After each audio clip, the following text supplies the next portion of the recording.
Hello, how are you?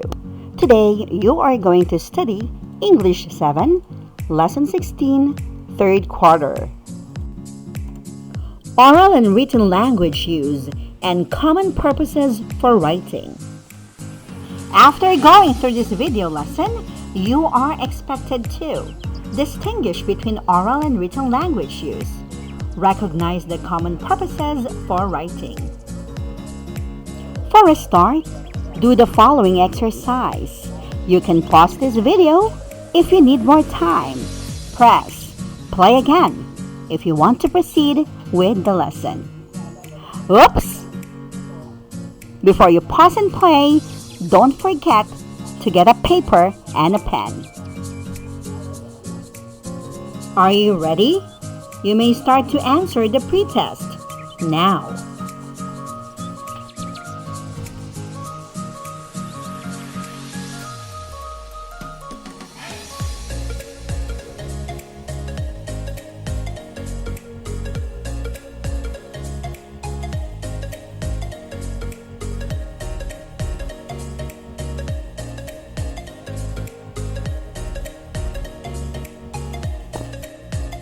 Let's reveal the answer of the pretest now.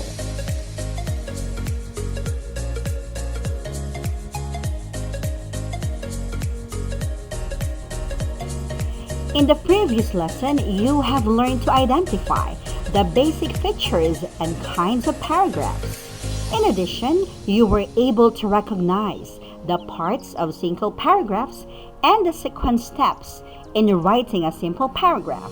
Today, you are going to go deeper about the language used and the common purposes for writing.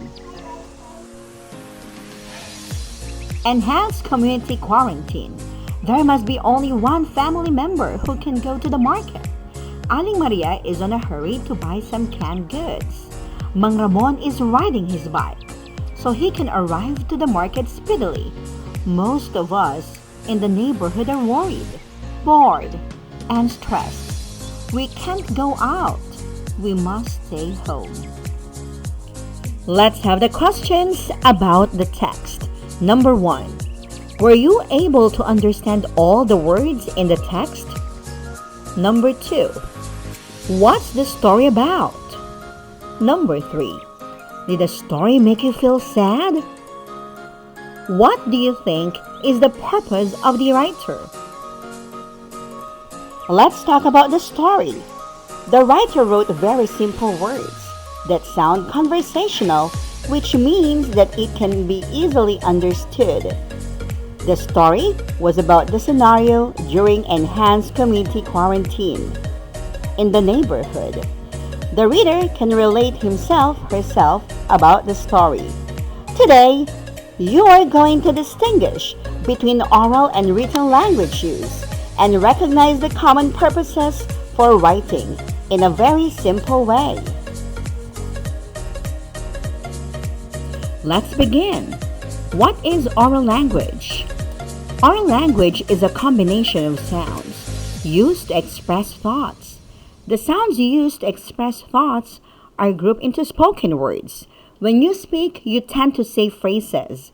Informal words or slang language are used and can be understood only by certain groups. Words such as chill, lit, bay, flick, and hashtag are considered slang. Let's have an example. I was a kind of chilling at home during enhanced community quarantine days, but I make sure that I do exercise and sleep well.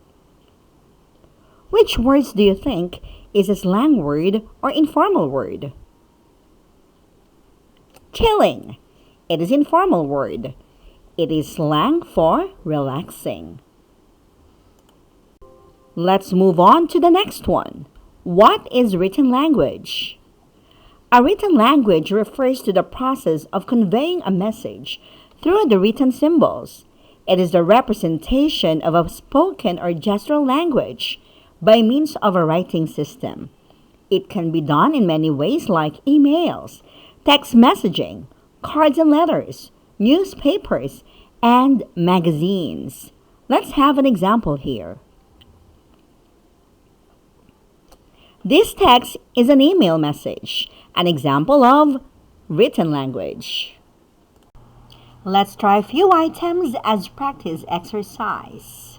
Clap once if it's written language. Clap twice if it is spoken language. Let's begin. Sola got a perfect score in all the tests. I am shook. Is it one clap or two claps? Did I hear two claps? Very good. This is oral language.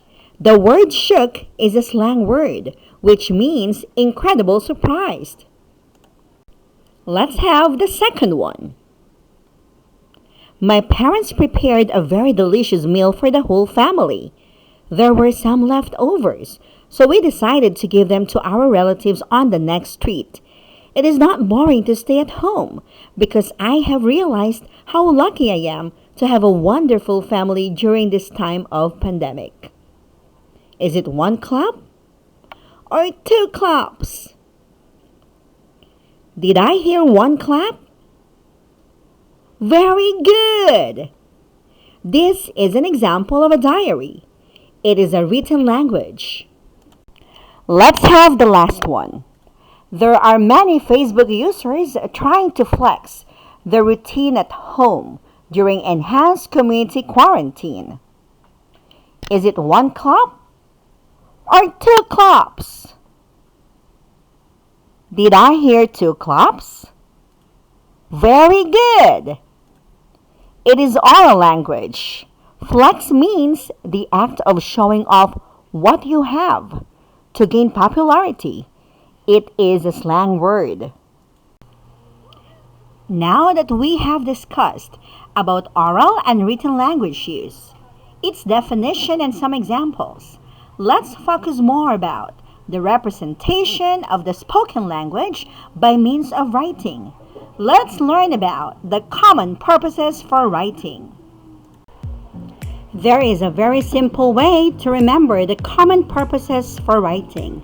You only have to remember the acronym PIE. Here are the meanings and examples of each letter in the acronym.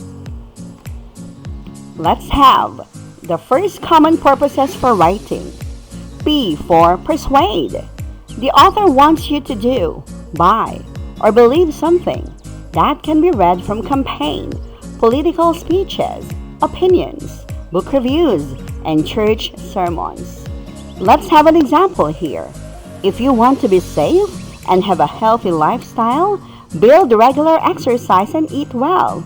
The author tries to convince you to have a healthy lifestyle by building regular exercise.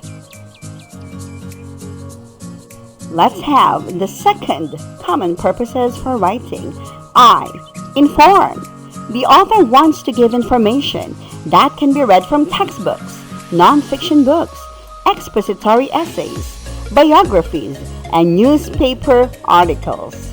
Let's have an example here. President Rodrigo Duterte imposed enhanced community quarantine in NCR last March 16. This is an example of a newspaper article. Let's have the last one. E. Entertain.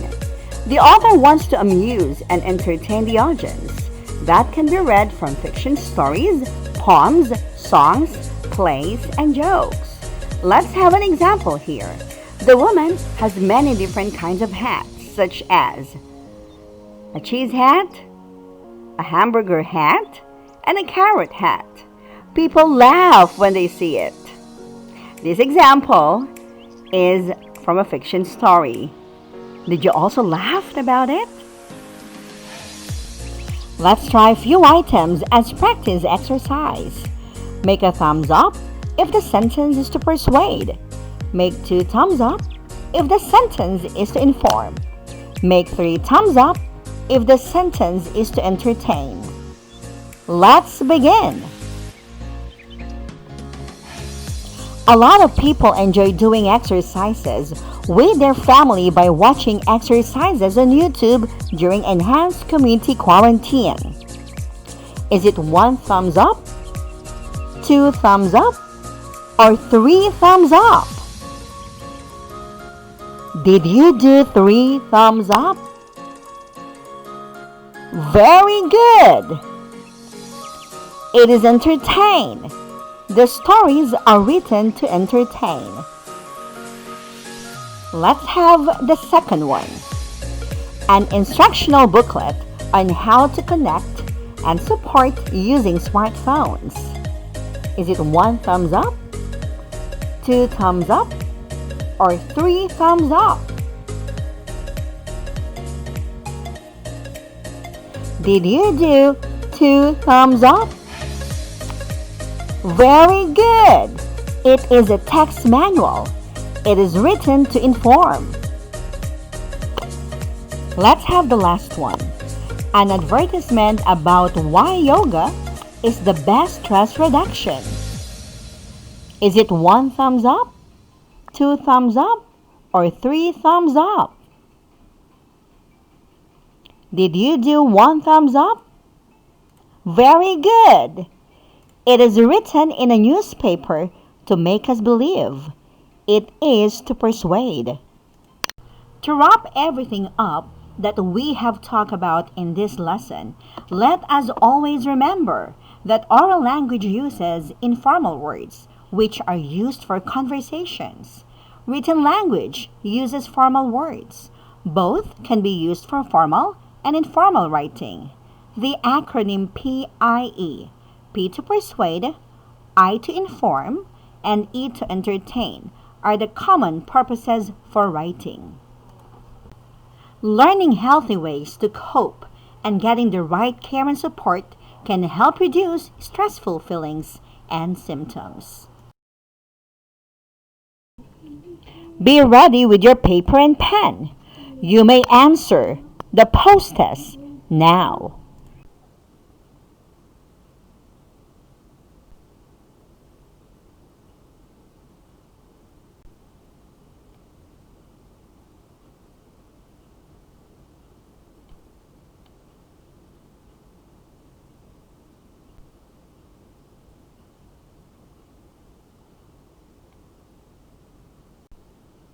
Let's reveal the answer in the post test.